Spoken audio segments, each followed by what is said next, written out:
Mindset Mashup podcast, here we are. And today, I'm excited for this one. I've been trying to get a sports person on here for a minute now.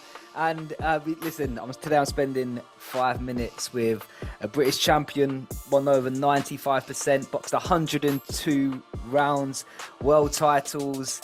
And I just want to welcome to the podcast, Shakan Pitters. Thanks for coming, man.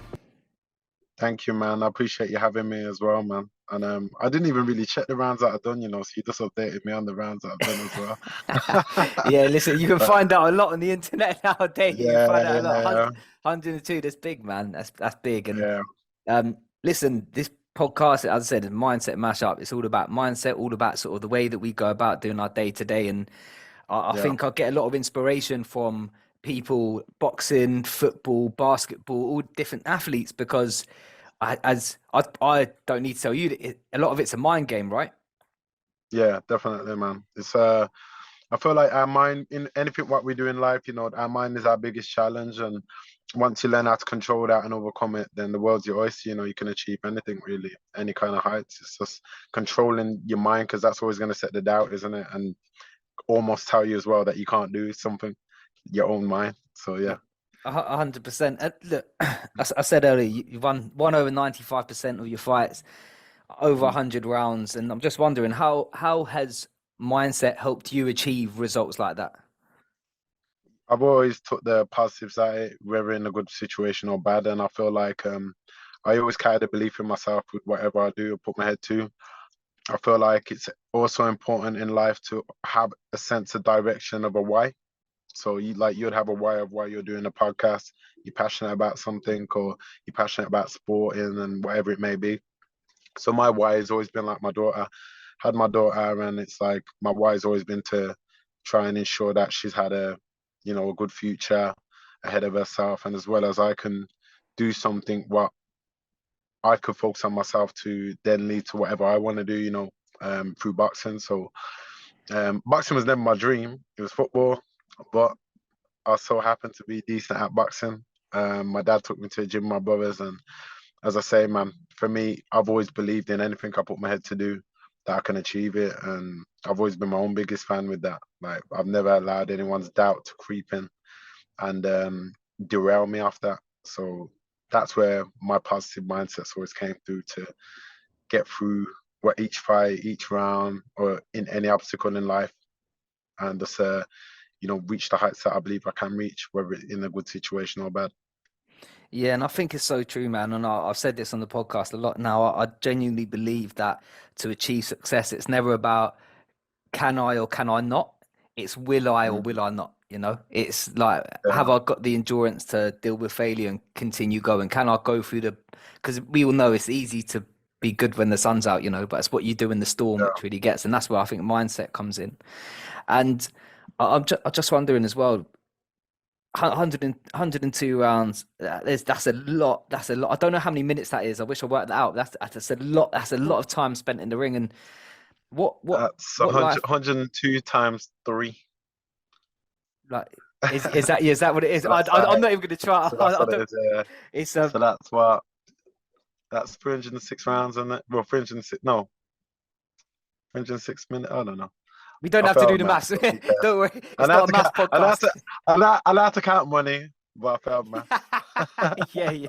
Unless it's money, we don't need to be Yeah, counted. that's it, man. It's But look, what life lesson do you feel boxing's really taught you?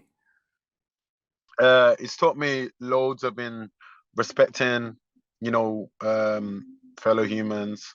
Not that I didn't do that anyway, but I've got new. You have that kind of sense of humbleness, that respect. It's taught me a lot of discipline in life as well. Just having things organized in my day-to-day life. I'm more of an organized person. I like to plan my days, plan everything, you know what I mean, and have a plan to achieve something or whatever it may be. Um, so a lot of people look at boxing and think it's all about just fighting and you've got to be aggressive and you walk around angry. I mean, apart from probably Tyson, there's not many boxers who walk around angry, you know what I mean? And he's humbled down a bit now. But Mm. yeah, it does teach you self-discipline and respect. And I feel that's for like a lot of fighters, a lot of the most ferocious fighters and feared fighters and all these fighters who feel like carry this kind of power or whatever it may be, um, you'll find like they're the most humblest people. You know what I mean? So it's more that self confidence in yourself, like you know your capabilities and you know you as a person, and you're not insecure with you as a person. So like you carry that with you wherever you go in any place, really. Yeah, I suppose it sort of comes down to that one of my favorite quotes, like the way you do anything is the way you do everything. And when you spend so much time Yeah, in the ring, I don't think the ring, I don't do boxing or anything like that. I would love to, but I think it'd be really, I suppose it's quite easy to get humbled in the gym. So you don't want to sort of give it the big yeah, one too much, like because you can get yeah. humbled just as Like quick. So every fighter's had their days where they've, probably haven't performed the best reps in the gym, or you know what I mean. A lot of it happens in the gym, sparring wise, yeah. or in anything. You know what I mean, but as quick as you believe you are on top of the mountains, very quick in any fighting sport, you could get humbled. So it's like it's always important to have that open mindedness because we all know the dangers behind it, but it's something which is obviously kind of in the back of everyone's heads. But like you still go on to believe and have that mindset, that win mindset and everything. So it's a mad adrenaline you get in the ring. Yeah, I bet. Unless you've been in it with the people, man, but it's an addictive adrenaline as well.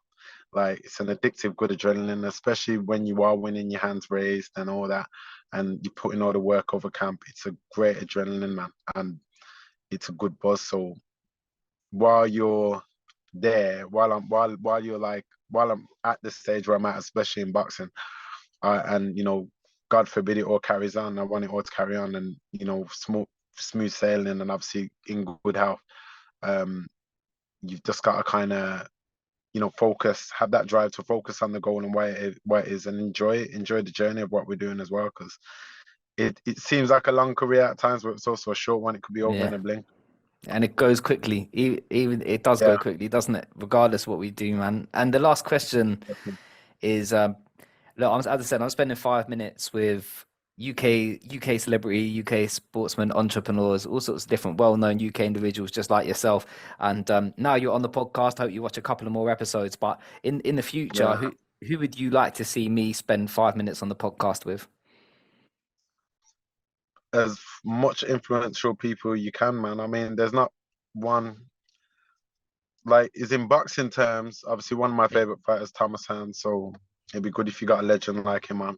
But I just feel people like yourself, if you keep getting people in life, all walks of life, influential people, or people are doing something for even their own communities, even the unsung heroes, even if it's coaches, because a lot of the boxing coaches deserve their praises as well. They're putting the time in a lot of boxers, and as well as a lot of the boxers putting a lot of time in themselves.